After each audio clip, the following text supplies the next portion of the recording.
Hello, everybody.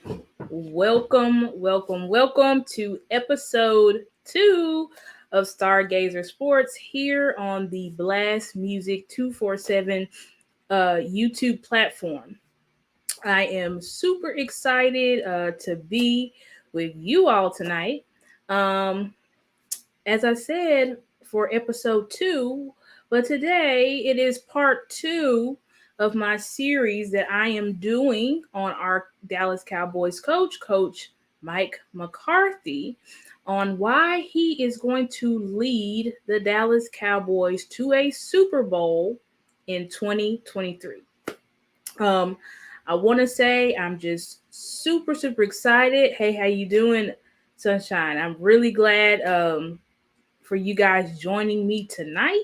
I'm super excited, guys, because as you guys know, training camp is right around the corner. I believe, if I'm not mistaken, that it starts on July the 24th.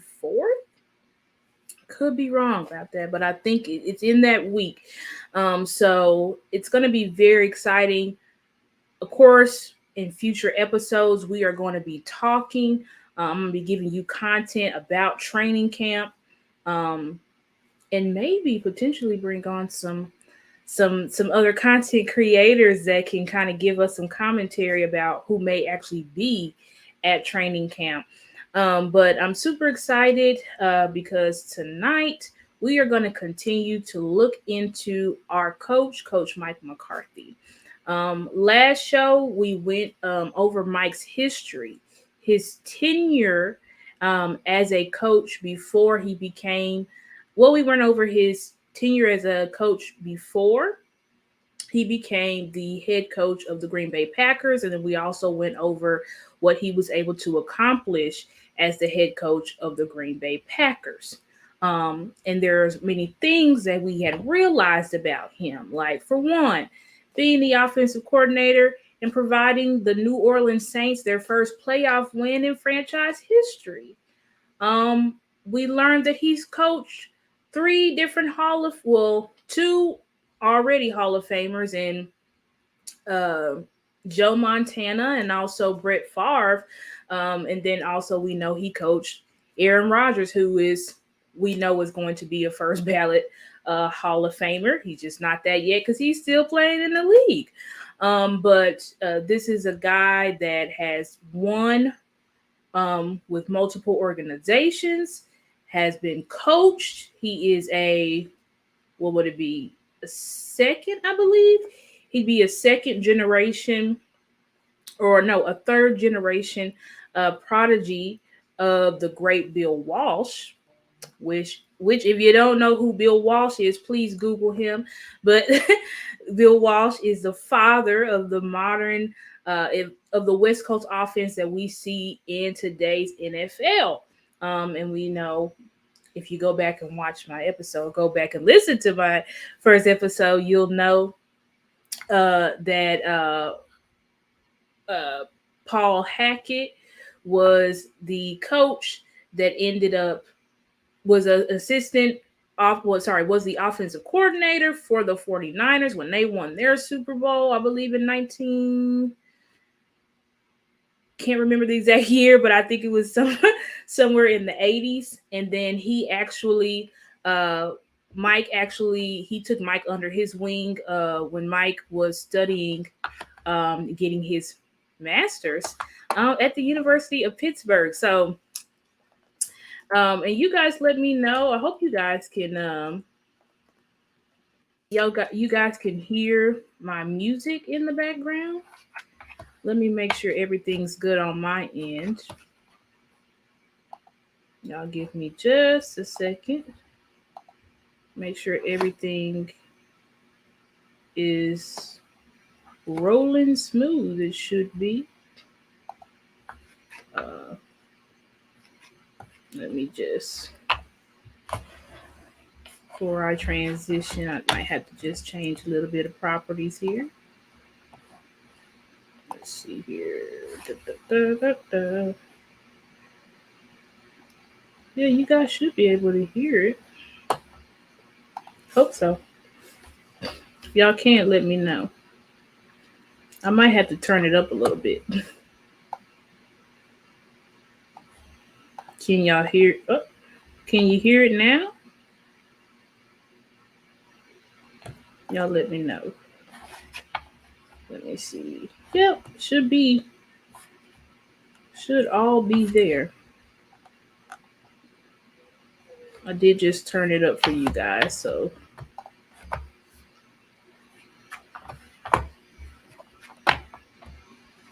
okay.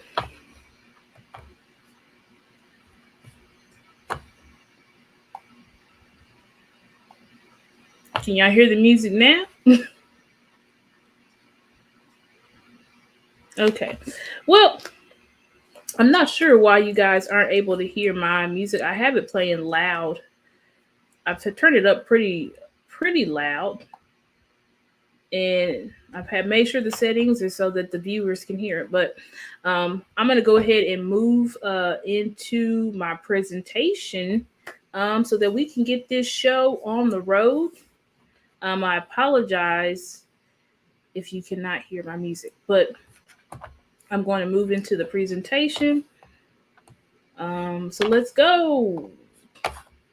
And again, if you are listening to this on the Blast Music Radio station, I would encourage you to go over to, I strongly encourage you guys to, when you have time, to go over to the Blast Music 247 YouTube so that you guys are able to see my presentation, because I have built out an entire presentation for the viewers who are watching on YouTube to see.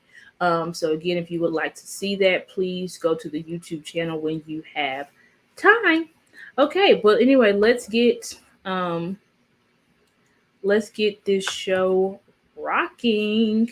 Okay, so why Mike McCarthy will lead the Dallas Cowboys to a Super Bowl in 2023, part 2. Okay, so in today's episode, we are going to be talking specifically, and I debated of whether I would go into something else, or if I wanted to focus on this specific moment in Mike's life. And I thought it was important to just hone in on this specific time in his life, which is his hiatus. Okay, so I wanted to specifically go over this because his hiatus actually shaped, which I did not know. Isn't it crazy how we just keep finding out little nuggets about Mike? But there are things that we have heard our coach say in his press conferences, the assistant coaches saying in their press conferences, the way in which they operate. We've seen that they've had this synchronicity. It just seems like both the offensive side of the ball, the defensive side of the ball have become together as one unit.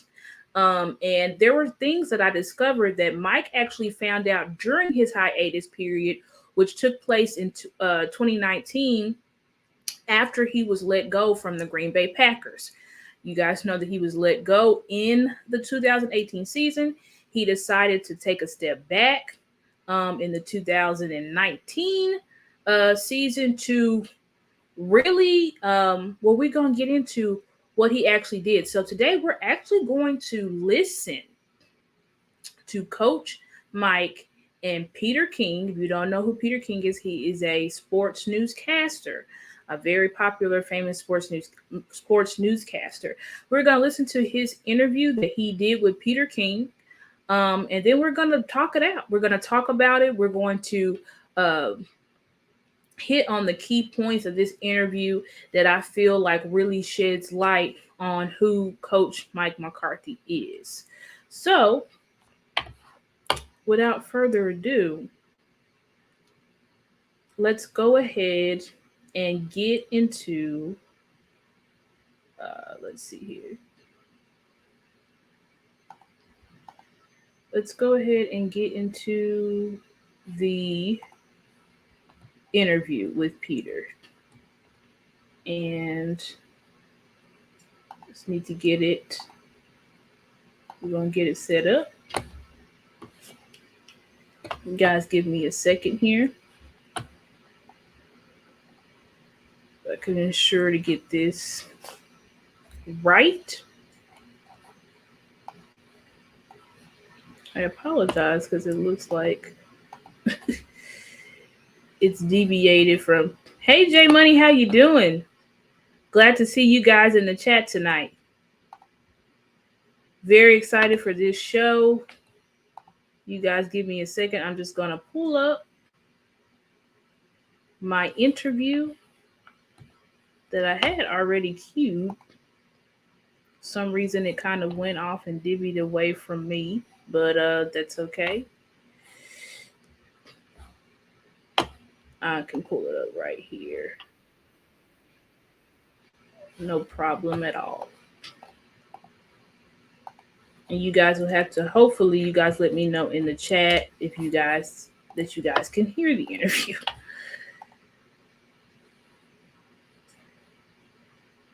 Okay.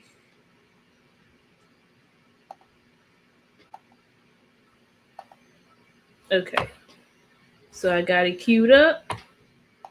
I'm going to transition it now, and I'll be going back and forth, you guys. So we'll listen to the audio, then I'll come back and we'll talk about it. Listen to the audio, come back and talk about it, okay?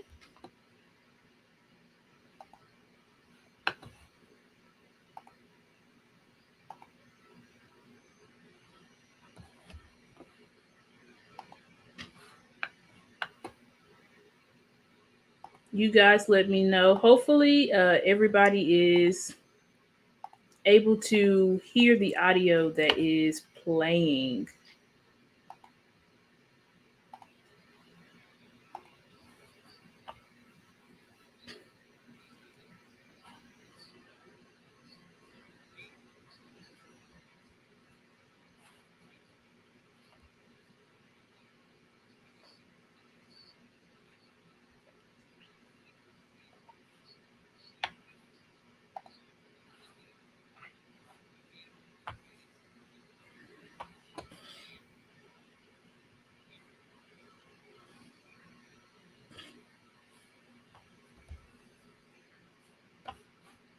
Are you guys saying that the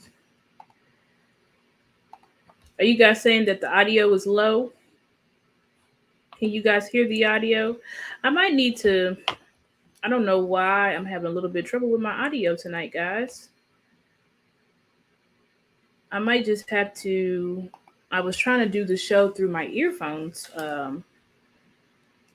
but I feel like it's affecting the sound some way. So I'm going to take off my earphones and just have the audio playing through my actual speakers.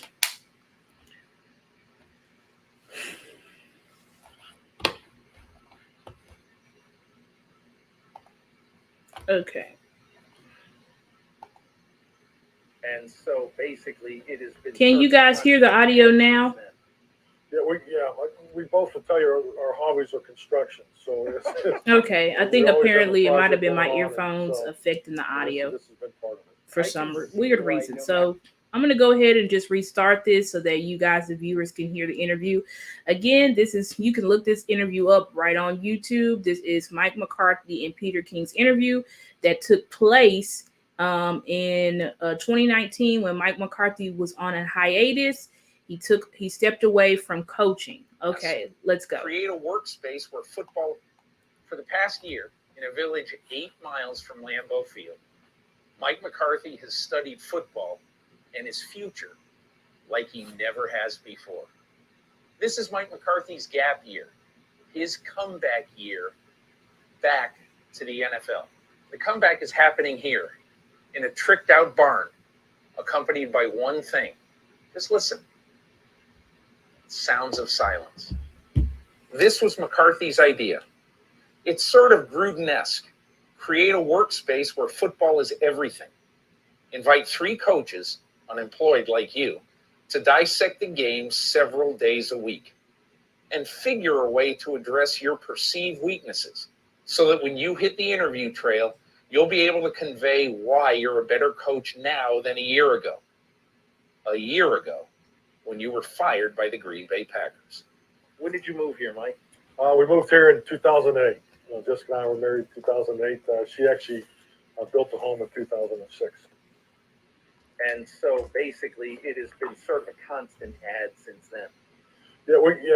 We both will tell you our hobbies are construction. So we always have a project going on, and this has been part of it. I can see why no matter where you end up, assuming you end up somewhere a month or so from now, you'll probably miss this spot wherever you live. Oh, definitely. No, this is home. There's no place like home, and some great advice was given to me when I started doing these different projects. Was when buying a house is one thing. It's a financial decision, but when you build a home, you do whatever you feel like you need to do for your family.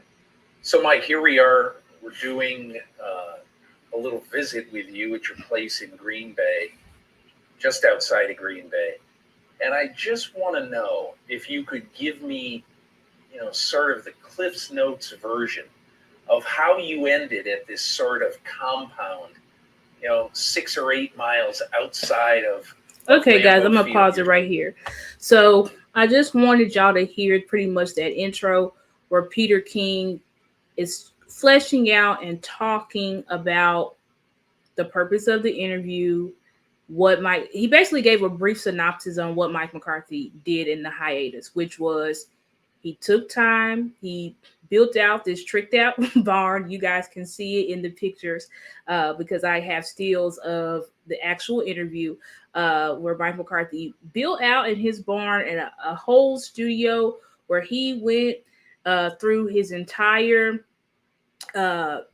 coaching history from Green Bay to Kansas City, things like that. We're going to get into that, but he did it with about 3 other coaches, and so that right there gives us insight on who Mike McCarthy is. But I want to go ahead and skip over to the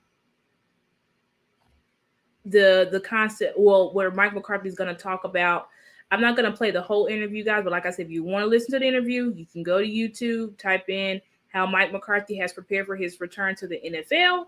It is an interview that is on NBC Sports YouTube where you can view that if you want to listen to the entire interview. But for sake of time, we are just going to listen to snippets of the interview.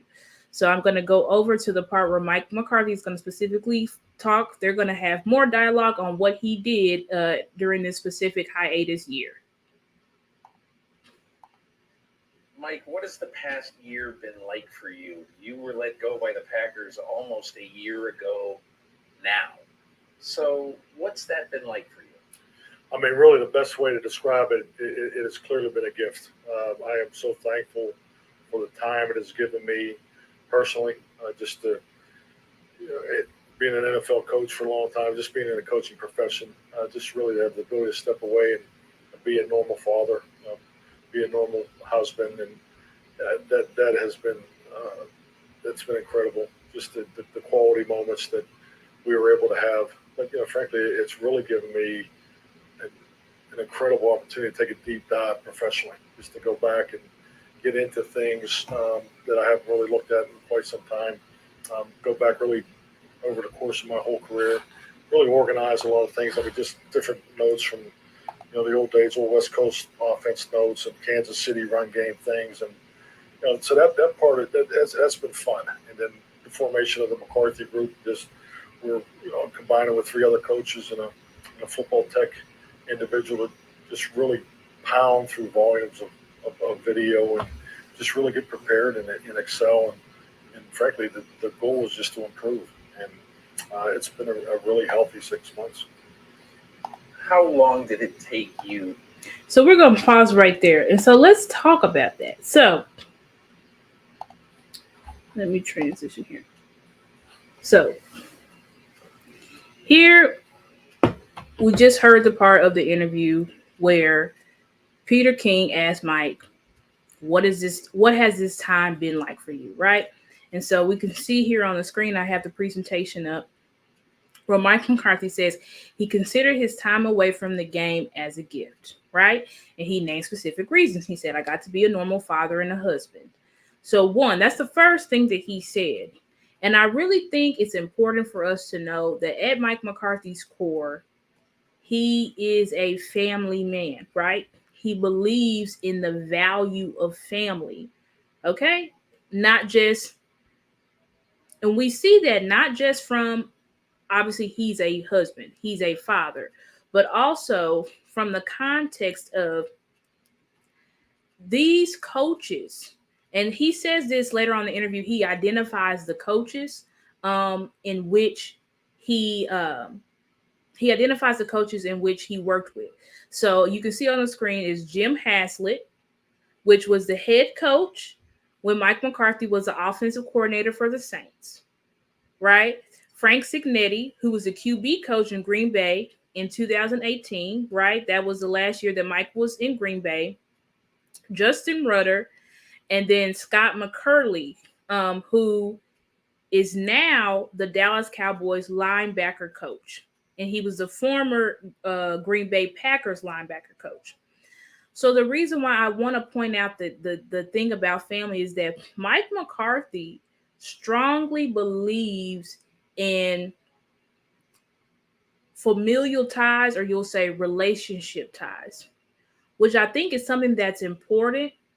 Why do I say it's important? Because it shows that this guy values connections, right?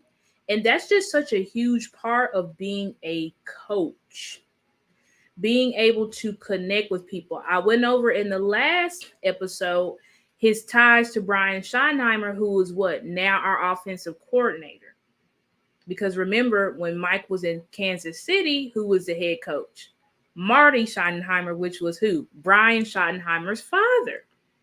So I'm bringing this concept up of he is a person that believes in valuing relationships, right? He values relationships, his family, but also you can call these guys his football family, guys that he has built, and has history with, okay? But then he moves into, and he says, during this time in the hiatus, he got to delve right into his entire coaching tenure. So he said, I went over old West Coast offensive notes from Green Bay. I went over the Kansas City run game. So this is a man who, during his time away from football, decided to let me go back to look at all the things that I've built out in the past, right? I'm delving, he said, me and these, 4 gentlemen, we delved so deep into film, okay? Delved so deep into film to see the concepts then, but also to see the concepts now in today's modern NFL. When I say now, obviously 2019 is still pretty modern. It's not like the NFL has changed that much at all from 2019 to 2023. Maybe some rule changes, but the concept of football and all these things is the same, correct? So I wanted to bring up that point, right? To show us that this is and then I specifically put on the screen so that we can see the West Coast offensive notes and then also the Kansas City run game. I put specifically, I wanted to point that out because I think knowing how Mike McCarthy values his history, right, and how he's taking, from what we've seen, right, Dak Prescott has said that this new offense that we're going to see in 2023 is called what they're calling the Texas Coast, or for short, you can just call it the Tex Coast offense. So instead of West Coast, the Tex Coast offense, right? And so we know Mike McCarthy is going to take things that he did in Green Bay, right? But he's also has evolved it. So it's not going to be strictly what he did in Green Bay. He's also going to bring in concepts from the Air Coryell system, which is something that his offensive coordinator, Brian Schottenheimer, is extremely familiar with. And I would go into, y'all let me know if y'all want me to do a show about the West Coast and the Air Coryell, because that's a whole nother show.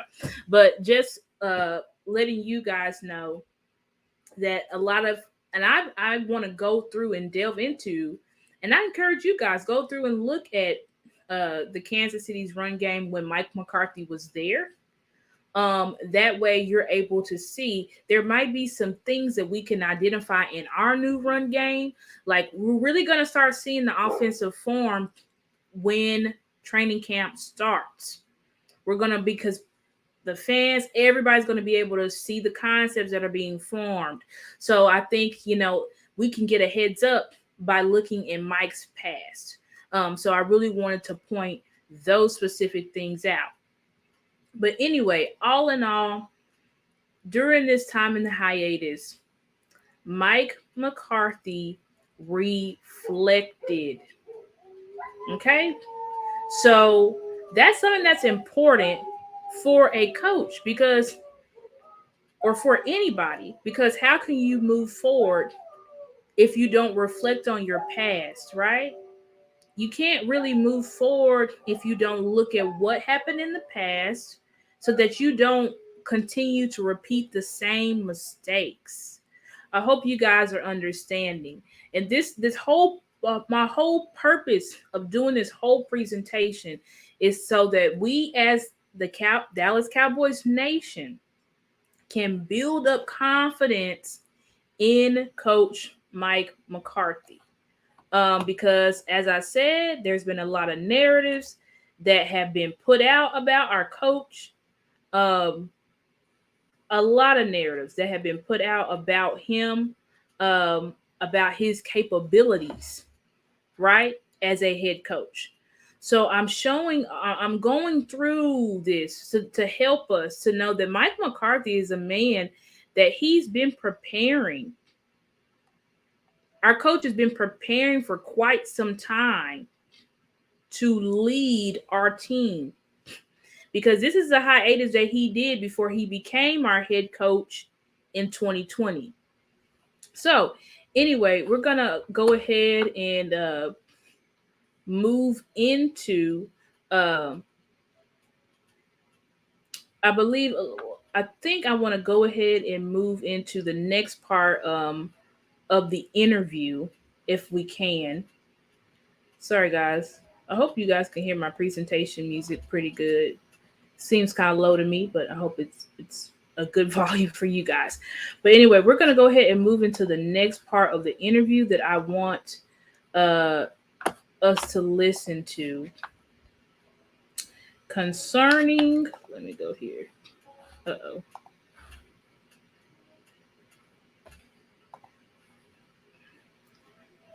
Oh, here it goes. We want to go in the next part of the interview where Mike is going to talk about how he's changed and how he's evolved as a coach. So let's go ahead. I'm going to have to transition this. Okay. And let's go. How do you think you have changed as a football coach in the last year? Changed? I think I'm more rejuvenated, frankly. I think it's been great to dive into the old concepts and see really the variations that come off it. We do a trends tape every week. It's a cut up that runs through filters that we've established using PFF. We were talking about those guys earlier. So just staying on top of the trends and the different things that people are doing more, and just seeing how guys have been real creative with the variations. So that's been a lot of fun. So with that, you're just getting ready to how you would build it, that next offense. And as we go, it's really gonna, who you're working with will be a big part of that too. So it's been really just the opportunity to go back and start to redo playbooks, cut ups. I was working on my first talk to the football operations group last week. So just looking at I've looked at a lot of old talks, old presentations that I've done over the years, and just because going back through them, frankly, is just get me back in the mindset to get ready to interview. Okay, guys, and so we're going to take a small break. I'm going to hand it off to Veep, our vice president, who's going to take over and show us the Blast Artist of the Week. Indeed, indeed. The Blast Artist of the Week is sponsored by the Lee Law Firm. If you are in the Dallas-Fort Worth area and you need some legal assistance, contact the Lee Law Firm. You can find them on Facebook, but we also have an ad right after the Blast Artist of the Week. And the Blast Artist of the Week is our girl, Demi Day, and this is called Be Like You. Check it out.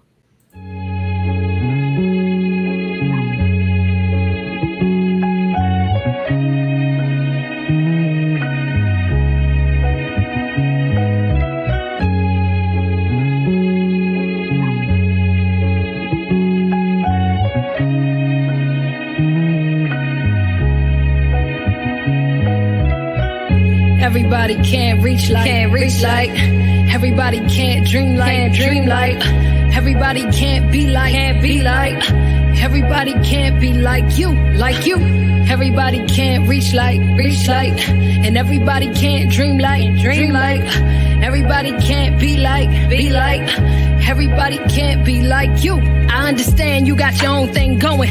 Merely on down the stream, you better keep on rowing. They try to knock your self-esteem, you better keep on glowing. Don't let nobody in between that future you be knowing. So here's my message to you. Ain't no person on earth that can outdo you. Be yourself until yourself. You'll be honored that you knew you. Only you can be a rock when it ain't no one else around. And if you don't love yourself, then the only way is down. But I believe in you. I see you got some dreams in you.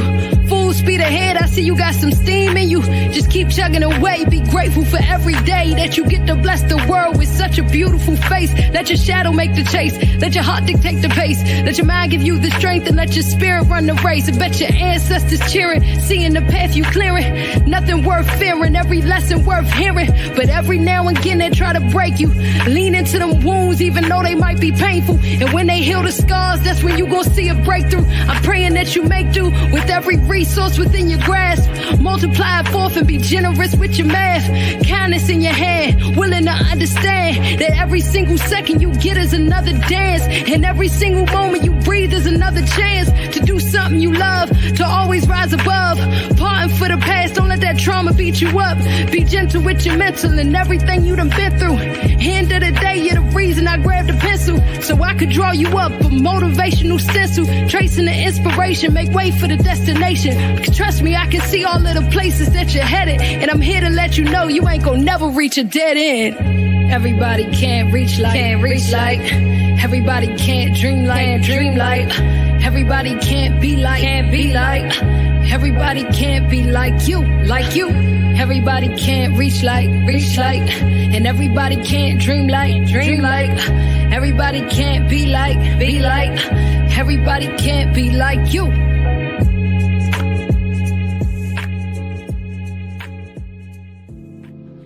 The Lee Law Firm. The Lee Law Firm.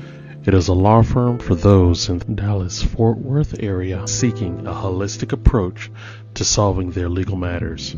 Just some of the legal services the firm provides. It's divorces, custody suits, child support, and adoptive child services, criminal defense, DUI defense, wills, trust, power of attorneys, and many, many more. You can contact the Lee Law Firm. The Lee Law Firm.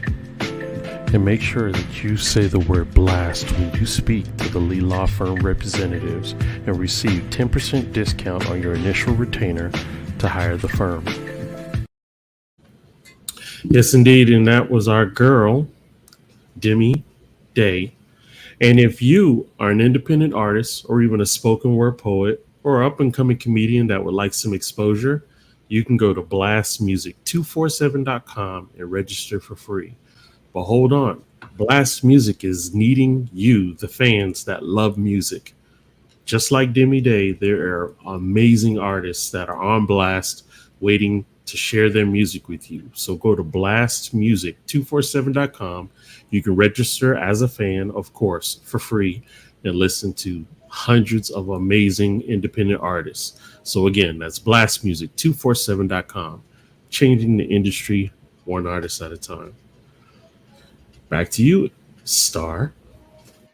Thank you, Veep. And that was also the Blast Music Artists of the Week are always fire. So you guys, please check out that artist content because that was a fire song. I'm gonna also be downloading that. Okay, but anyway, moving on. So we just went over before we took a small break, to tell you guys. We went over the part of the interview where Peter King specifically asked Mike, how has he evolved as a coach? And that's when he specifically went through saying that we've gone through high volumes of film and that we've been staying on top of trends. We've been redoing playbooks. So this is what Mike McCarthy did during his time. So I know that there was a rumor out there that Mike McCarthy he didn't spend any time really doing anything. It was, he's a fake analytics guy. And, he didn't really delve into film and all that stuff. But I want to tell you guys that is complete BS. Because you can see all that this man put into during that year off, right? So Mike McCarthy is a guy, like I said, that he evolves as a coach. Because there's also some people saying, oh, it's just going to look the same as Green Bay and he's going to go stale and all of these narratives that have been swirling around our coach. But the narratives I'm here to inform you are not true. Okay?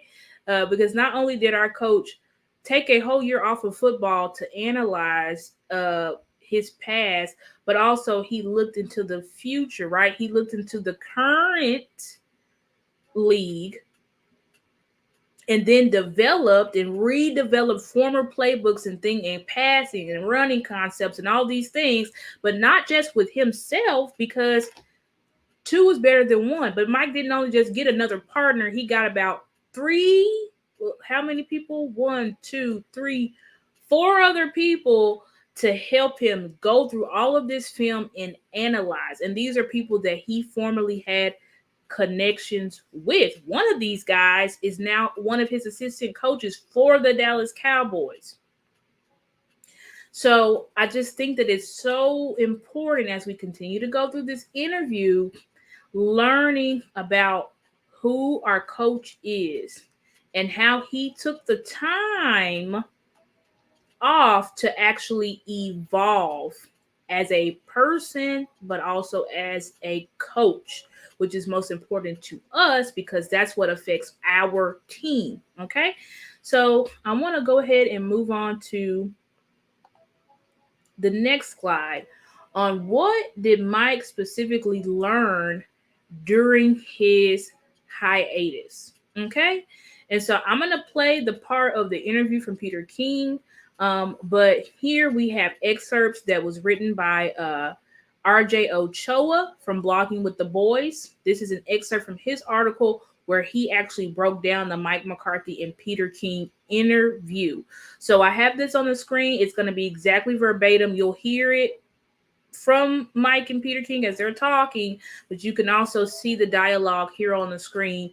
And so this is really, really, really important point, because if you've been following the team and maybe you haven't been following the team, I encourage you to do that. And I also encourage you to always follow Dallas Cowboys YouTube, listen to the press conferences of the coaches and the players. But let's go ahead. I'm going to play this part of the interview for us. I want to play this part of the interview so that, let's see here. Yeah, hold on. Let's see. Sorry, guys, I got to make sure I'm getting the right part of the interview. I think it's probably this.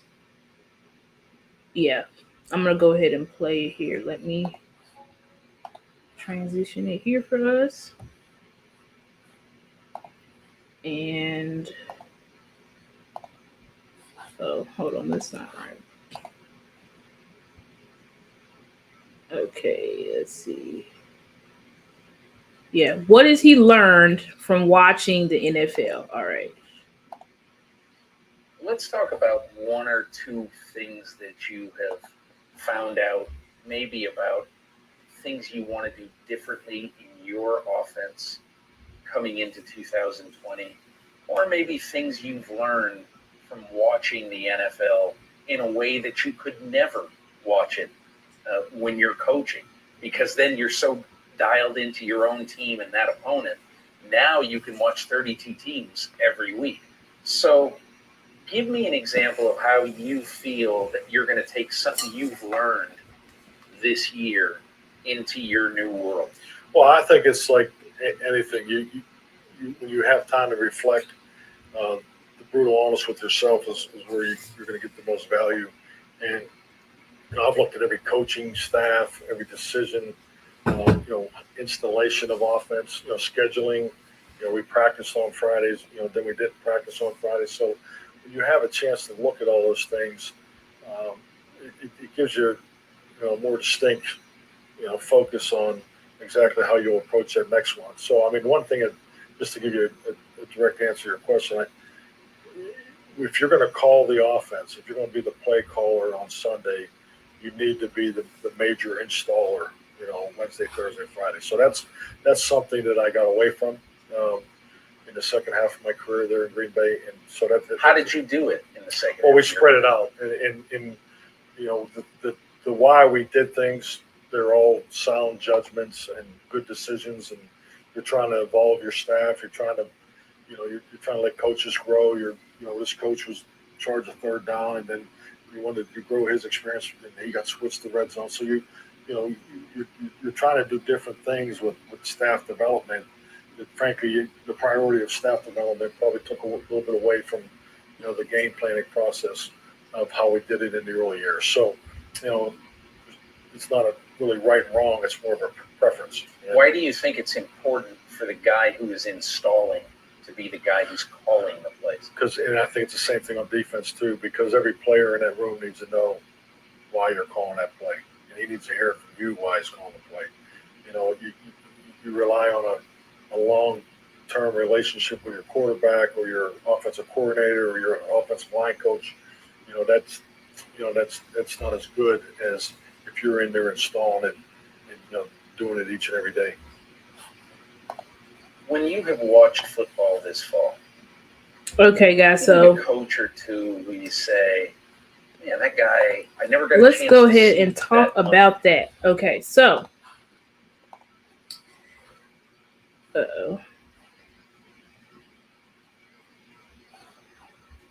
sorry, guys. Let me go ahead and transition back. My slides kind of skipped back on me, but y'all give me a second. We'll get it pulled right back up. Okay, here we go. So this is extremely important, and I'm gonna, for the sake of time, I'm not gonna delve too much into it. We're gonna really flesh it out, and then y'all have to tune back in next Monday at 7. Okay, but if you have been watching the Dallas Cowboys press conferences from our coaches, this is a concept that Mike McCarthy has continuously said, right? And this is what he said to responses when people were criticizing him. Oh, Mike, why aren't you, why don't you take over the offense? You're allowing Kellen Moore, who was our former offensive coordinator, to call plays and all this stuff. And it's like, why don't you call plays? All of these things. And Mike said this, and I never knew that this is a concept that he developed. This is a new concept that he learned over his hiatus. So just to know that our coach took something, right, that he wasn't doing in Green Bay, because if you listen, he said that's what he said, I got away from that in Green Bay because we started spreading it out and divvying responsibilities to various people. But he was like, it's so important, and you can see here on the screen, that if you're the play caller, right, you need to install the offense because the players need to know from you the why. And that's also something, if you have been listening to the press conferences, what the players have been saying. We know the why, we know the detail. You listen to Dan Quinn, you listen to Brian Schottenheimer, they're talking about the why, they're talking about the detail, nailing down the details. And Brian Schottenheimer actually said that Brian Schottenheimer and Dan Quinn said, all of this language, it flows from Mike.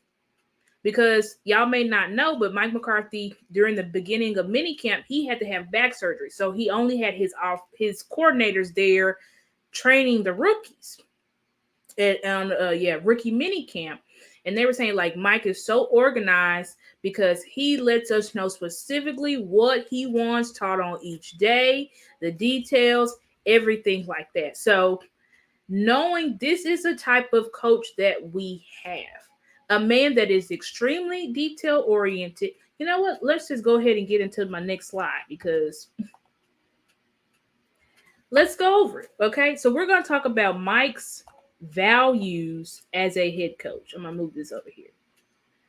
And if you're looking on YouTube, I have this board in the background, and like, this is just like, you can see. And I show his books and everything, so you can see just how technical, this man is. But anyway, let's go over Mike's values as a head coach. Let me see if I want to go. I may be jumping ahead of myself.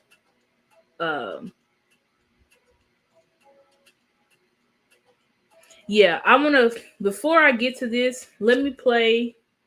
I'm going to play one more clip, because then what I just said is going to tie all into Mike's values as a head coach. So let me go ahead and play one more clip for us from this interview, and then we'll be able to talk about his values. Let's see here.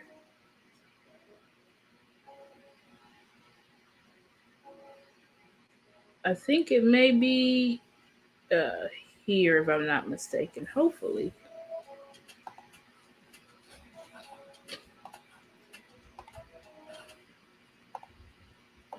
Mike, when you look at yourself as a football coach, not necessarily scheme related, but is there something that you feel like you have sort of attacked in this year off and this rejuvenation year? Is there part of being a football coach that you feel you're going to be better at in 2020?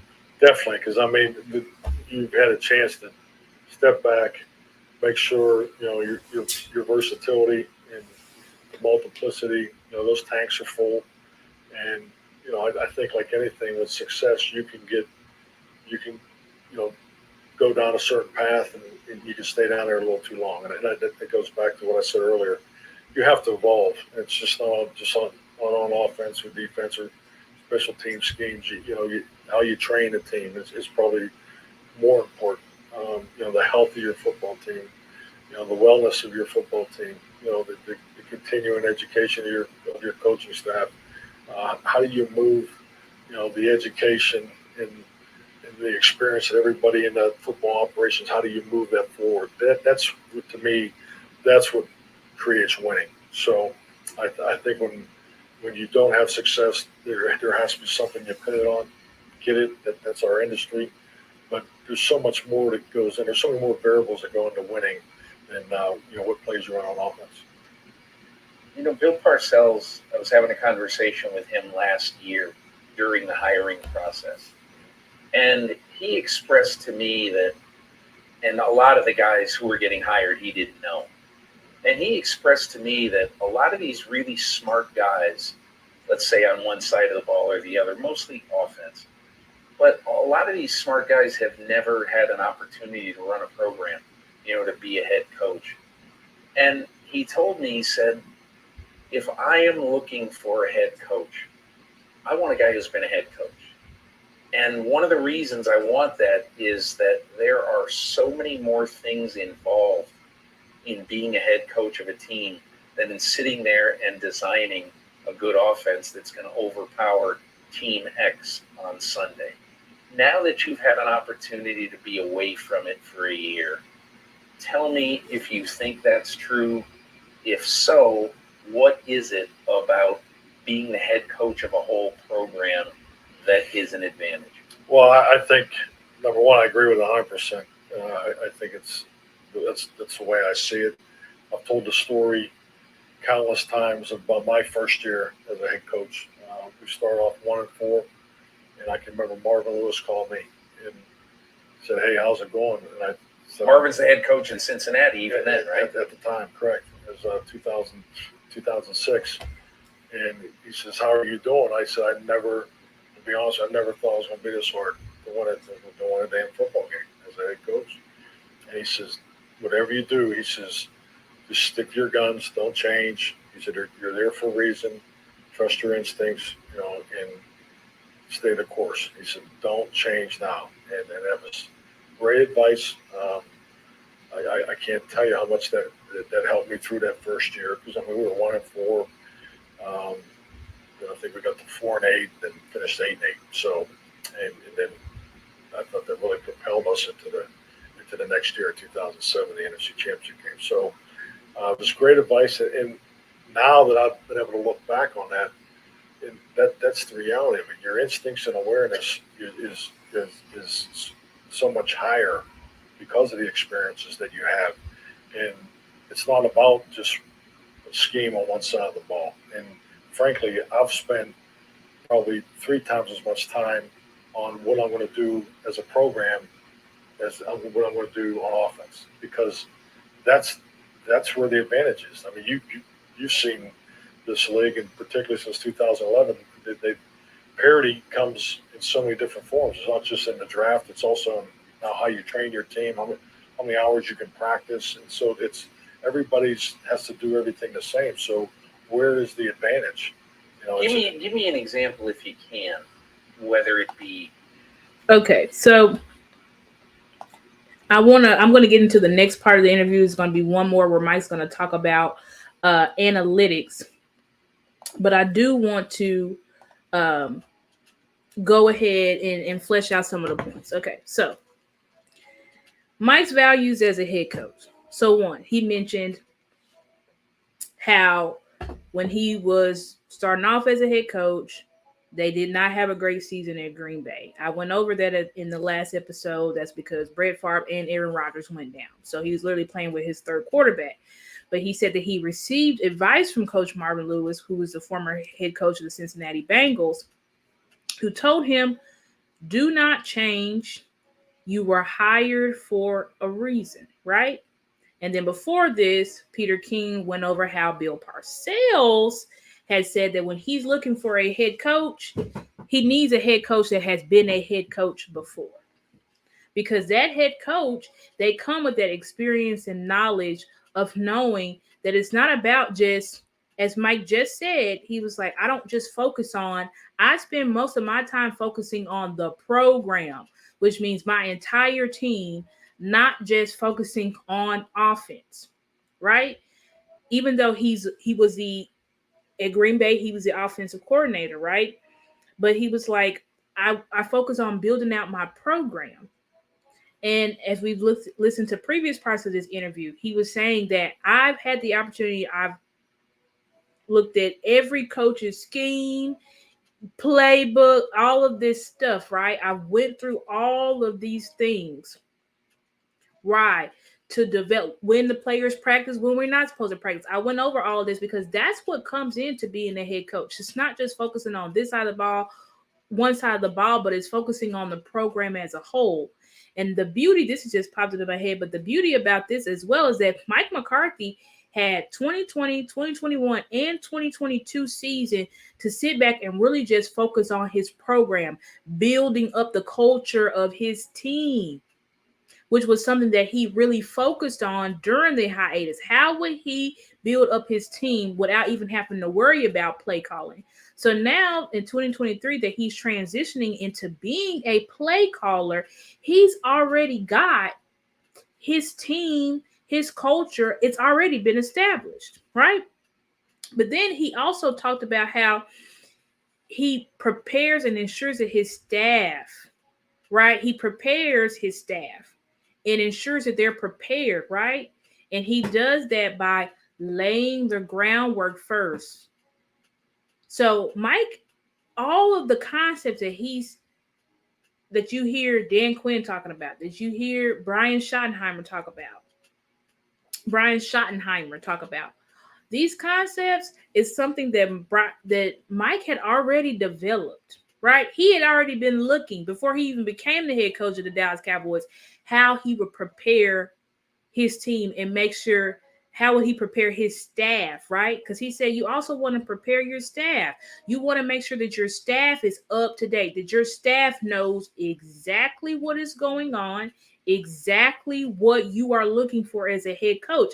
That way you can teach all the concepts and everything can be streamlined from the head coach all the way down to the water boy or the water girl, right? So let's go ahead and listen to this last part about analytics.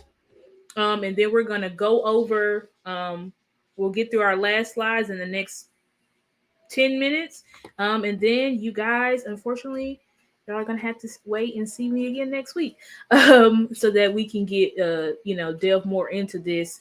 We're going to transition into Mike's time that he's been the head coach of the Dallas Cowboys.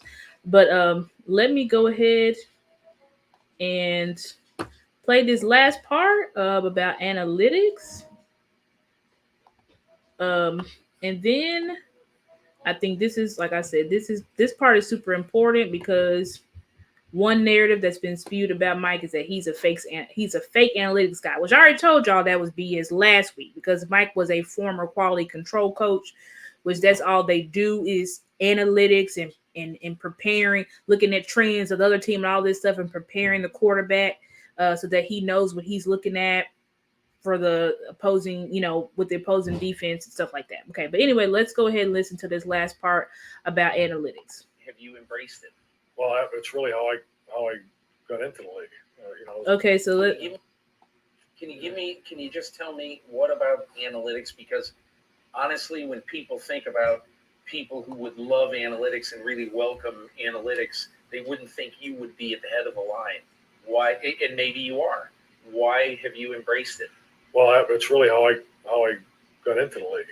I was a quality control coach in 1993, handled all the game analysis, and so learned it from the ground up. And my thing with analytics, and people used to hate the term, when I'd say, statistics are for losers, because it's really the application of the information from statistics is where the value is. And that's something that I've always pushed forward. So when you really break that down, is all this analytics and the third-party analytics in our business now are better than ever. I mean, there's some great companies out there that are giving you great information, but the real test is how how to utilize it. How does it show up in your schedule that has been minimized in training camp? It's been minimized in spring. So those are the thought process that it's been nice to take a step back and think about it and think it through. And we already have our calendar done for next year. So it's having conversations and going through those thoughts in May or in September when you really don't have to get into it till April, May, 6, 8, 9 months from now. So that has been very helpful. It's just you're having a lot of conversations through this McCarthy group that you don't really have the time because once you get that new job, you hit it running and you got to hire staff and things are moving so fast. You really have to have the groundwork laid, and that's what's been great about this time off. We've been able to refine some of the things that we've done in the past, been able to reduce some things and really clean a lot of them off. So it's been a fun time. Okay, so isn't our coach so cool? I don't know about y'all, but I am drinking the Mike McCarthy Kool-Aid 100%. So anyway, so he just said what I just said, which is he came into the league as a quality control coach for Kansas City. Remember coaching Joe Montana? Mm-hmm. And so he learned his foundation is analytics, but he said something specifically that I have here on the slides. He said statistics are for losers. The real test is how you use the statistics. Because he said, you got all these companies out here and they're great and they can put out PFF. They can put out all these stats, right? All these numbers and all this stuff. But it's like, okay, that's great, but what does that mean? Right? And how can I use these statistics in order to further and better my team? And then he talked about just how I have here on the slide, how he said, we already have our schedule laid out for next year. Mike McCarthy is one of the most forward, right? I can't say I won't say one of the most, but because that means I'm comparing him to his peers. And it's not like I've delved in deep to Andy Reid or John Harbaugh or Mike Tomlin. So I cannot speak for them, right? But I can speak for our coach and say that our coach is very forward thinking, that a lot of the things that he thinks months, years ahead. Because remember, he said, see, we have to do this stuff now. Because he said, once you becoming a head coach, the ball is already running. So you have to have the groundwork laid first, right? And so the three values that I have for our head coach is that he's consistent, right? Because what did he say? If you call it, you got to install it. He's still saying that, right? He's an analytics guy. Analytics is very important to him. That's his foundation, right? But also he believes in preparation and responsibility. That means that he believes that it's his job to prepare his staff so that the staff can then prepare the players. Okay? So if we move quickly into our next slide here, give me a second. I said, why do we care, right? Because a head coach's values gives us insight on how they will run their team. It gives us the why, right? The why to decisions made, but it also gives us the wisdom to have faith in the decisions made. Okay? So that's why it's important. That's why I chose to flesh out those values, right? So that when we see the different things in the way that our team, our head coach operates, okay, it makes sense to us. It shows us the why, right? But it also gives us faith in him because it gives us the wisdom. The values give us the wisdom, right? The knowledge, so that we can actually have faith in him, not blind faith, but faith where we know who he is as a head coach. So we're able to be on board with the decisions in which he makes. One of the decisions on not interfering, not saying, I'm going to call the plays when Kellen was still here. Because if Mike had did that, Kellen would have probably still been here and maybe he would have been gone. So every decision that Mike McCarthy has made has been calculated and has been to progress forward. Okay.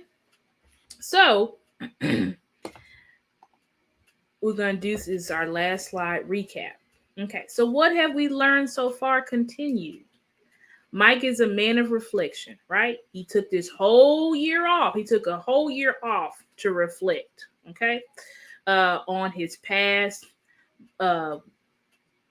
mistakes and issues that he made, but then also took this time. So he's a man of reflection. Okay. Then he also values history, right? Values history. He went through his tenure in Green Bay, in Kansas City, New Orleans. He brought in his head coach that was with him in New Orleans. So he values history. I should also put there, he values family. I already went over that extensively at the beginning of this episode, but Mike McCarthy is a man of reflection. He's a man that values history. He's a man that has evolved. If you install it, you call it, right? So he realized that was an issue at Green Bay. So he made sure that when he came to Dallas, he lived by that. He lived by what he learned. He didn't say, oh, well, it didn't work out with Green Bay, but I'm going to just go and do the same thing in Dallas. No, he evolved.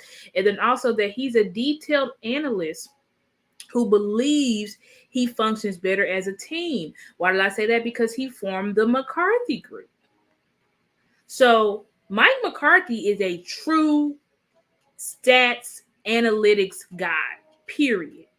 So if there's anything I want y'all to grasp from this show, is that Mike is extremely detail oriented, that he has evolved as a coach, that he believes in history, and that he's about to take his history and all the new things and concepts that he's learned and be able to pour all of what he's been able to gather over these years, right? He's about to pour all of that into this team. He's already been pouring into it, but specifically since he's taken over play calling, he's about to flood all of that, right? You already see it. Look at how the coaches, like I said, are speaking. The players, you already see the Mike McCarthy effect.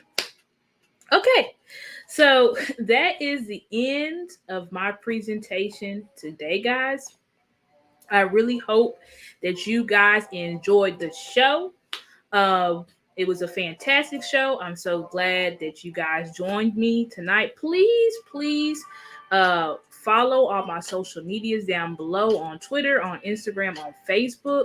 As well, if you guys could please donate to my channel, because you donate to my channel, it helps me grow and do various cool different graphics, and also potentially be able to go to training camp and games, and also help me update my equipment so that you guys can have a better experience.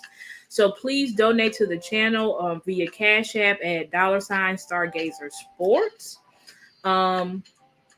Please turn on your notification bells as well, guys. Please subscribe to the Blast Music 247 channel.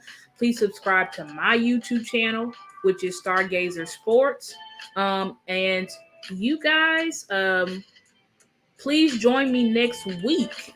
Yes, please join me next week for episode 3 of why Mike McCarthy will, not might, not maybe, but why Mike McCarthy will lead the Dallas Cowboys to a Super Bowl in 2023. And yeah, you guys have a good and blessed night. And see you guys next week at 7.